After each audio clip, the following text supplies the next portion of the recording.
Mas quando que o senhor percebeu esse start, essa vocação mesmo pastoral na sua vida? Quando que foi você teve essa percepção? O início de tudo. Cara, Deus me chamou pra isso mesmo. O que que acontece? Eu nasci em um lar evangélico, né? Desde criança, vivendo dentro da igreja, crescendo dentro da igreja, a minha mãe nos conduzindo dentro disso.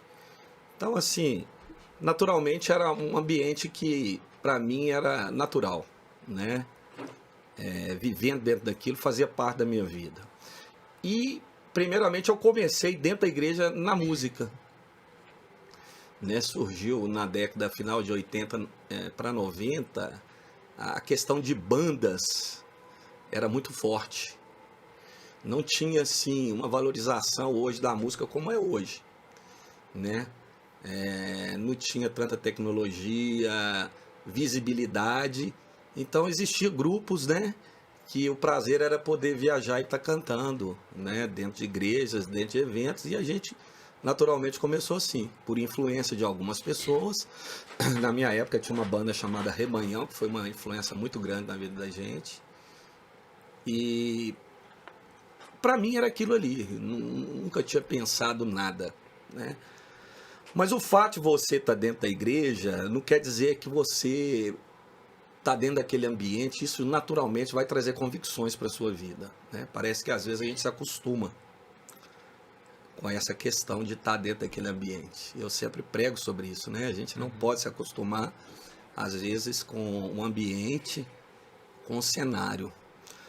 Mas eu confesso, assim, que em 1996 eu tive uma experiência marcante, que eu resumo que, de fato, foi uma experiência com Cristo, que gerou um temor, vamos dizer, talvez até uma conversão genuína de amar a palavra. Talvez a banda foi mais uma questão da emoção, de querer estar ali, né, nos holofotes. Mas eu falo que em 96, vivendo experiências um pouco difíceis que eu não tinha vivido, eu me entreguei mais a Cristo no sentido de dar minha vida, né, e buscar conhecê-lo melhor. E aí dentro disso, eu comecei, a música já não era tanto, eu não tinha tanta ligação. E eu comecei a amar mais a questão da palavra, da intimidade com Deus. E dentro dessa caminhada, algumas pessoas vinham em mim assim, talvez alguém que resplandecesse algo diferente. E aí começou a surgir, de repente, alguns convites, falando, você podia dar uma palavrinha aqui, ali. E eu falei, mas como assim, né? E aí eu comecei a compartilhar de coisas que estavam dentro de mim, naturalmente.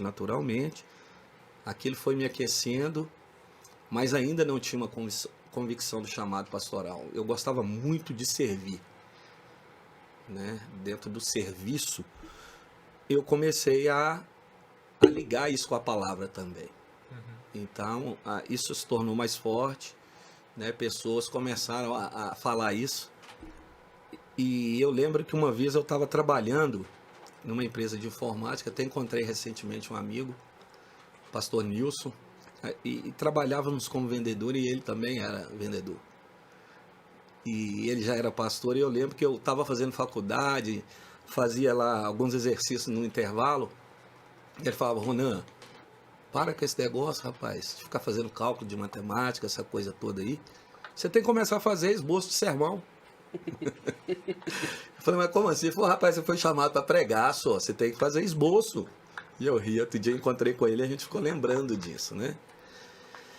E aí, dentro de toda igreja que eu chegava, geralmente eu era convidado para assumir alguma coisa. E eu lembro que mais ou menos no final de 98... Nas igrejas de revelação, o profeta levantava e falava? Cara, eu já recebi palavras, mas eu não me pegava isso, não. Isso não foi uma coisa que me impulsionou. Eu gostava muito de ficar tranquilo ali. Fugir um pouco dessa responsabilidade.